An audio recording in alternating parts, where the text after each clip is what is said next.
Hablaremos ahora sobre las leyes de Newton.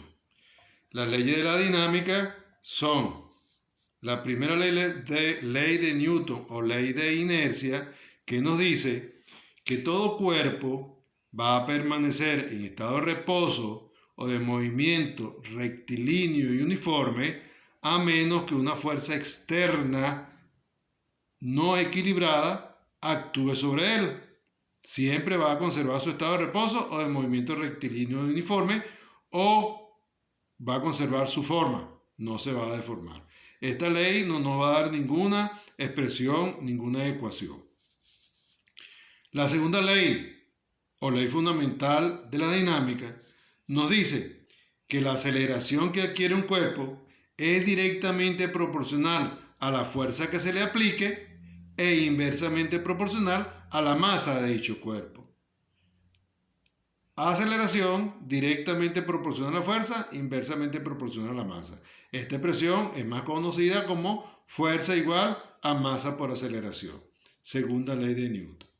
La tercera ley de Newton, que es la ley de acción y reacción, es la que nos dice que si tenemos dos cuerpos y un cuerpo A ejerce una fuerza sobre un cuerpo B, este a su vez va a ejercer sobre el cuerpo A una fuerza que va a tener la misma dirección y la misma magnitud, pero en sentido contrario. De aquí deduciríamos entonces que la fuerza que explica A sobre B es igual a la fuerza que explica B sobre A, pero en sentido contrario. Esa es la expresión que sale de esta ley de acción y reacción. Son las tres leyes que rigen la dinámica. También tenemos por allí la ley de gravitación universal, la cual nos indica que la fuerza con que se atraen dos masas o dos cuerpos celestes es directamente proporcional al producto de sus masas e inversamente proporcional al cuadrado de la distancia que separa esas dos masas. Y para que establecer la igualdad debemos multiplicar esa expresión por una constante, que es la constante de gravitación universal. Y esa constante de gravitación universal tiene un valor de 6,67 por 10 a la menos 11 newton por metro cuadrado sobre kilogramo cuadrado. Existe también la ley de Coulomb, que es una fuerza eléctrica.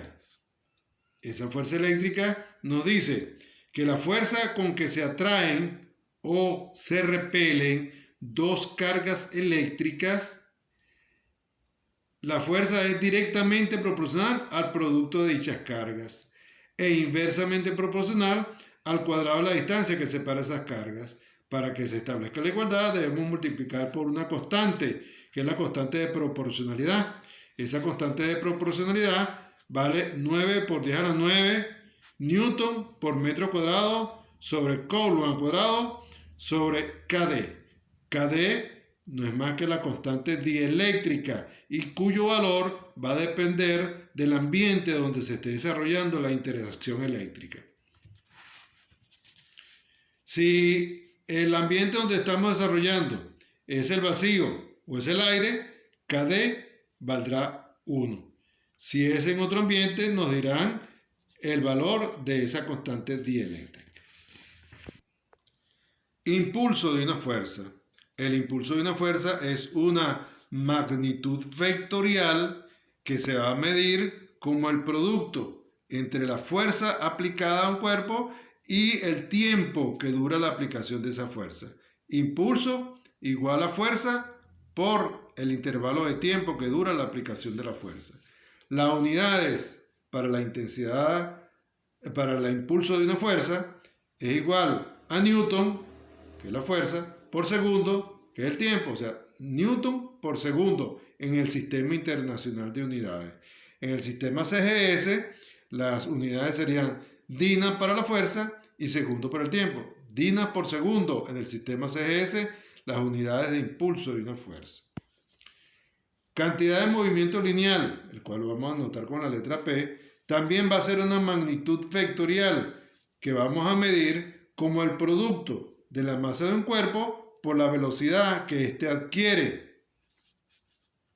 Las unidades de cantidad de movimiento lineal son, siguiéndonos por la expresión, kilogramos, que es la masa, por rapidez, que es metros sobre segundo, o sea que es kilogramos por metro sobre segundo en el sistema internacional. En el sistema CGS sería gramos por centímetro sobre segundo, sistema CGS. Son las unidades de cantidad de movimiento lineal en cada uno de los sistemas conocidos. Variación de la cantidad de movimiento lineal. Esa variación se puede dar porque haya variación en la masa o haya variación en la rapidez, o simplemente en uno de ellos, o en ambos, en uno de ellos. Si consideramos la masa fija, entonces vamos a estudiarla con la variación de la rapidez. Entonces diríamos que la variación de la cantidad de movimiento lineal es igual a la masa por la variación de la rapidez, considerando la masa fija. Y esa variación de la rapidez, ¿cómo la calculamos? Como la diferencia entre la rapidez final y la rapidez inicial. Al efectuar esta operación nos quedaría masa por rapidez final menos masa por rapidez inicial. ¿Y esto qué va a ser? La cantidad de movimiento final, y esta es la cantidad de movimiento inicial. O sea que la variación de la rapidez de la cantidad de movimiento lineal es igual a la diferencia entre la cantidad de movimiento final menos cantidad de movimiento inicial. Podemos ver que hay una relación entre el impulso y la cantidad de movimiento. Vemos que el impulso, como ya hemos dicho, es fuerza por tiempo, pero por la segunda ley de Newton sabemos que fuerza es igual a masa por aceleración. Entonces, ¿qué nos quedaría? Masa por aceleración por tiempo. Pero por definición hemos dicho que la aceleración es velocidad final menos velocidad inicial sobre tiempo. Que este tiempo que está dividiendo con este multiplicando, podemos simplificarlo y nos quedaría simplemente masa por el producto de BF menos BE.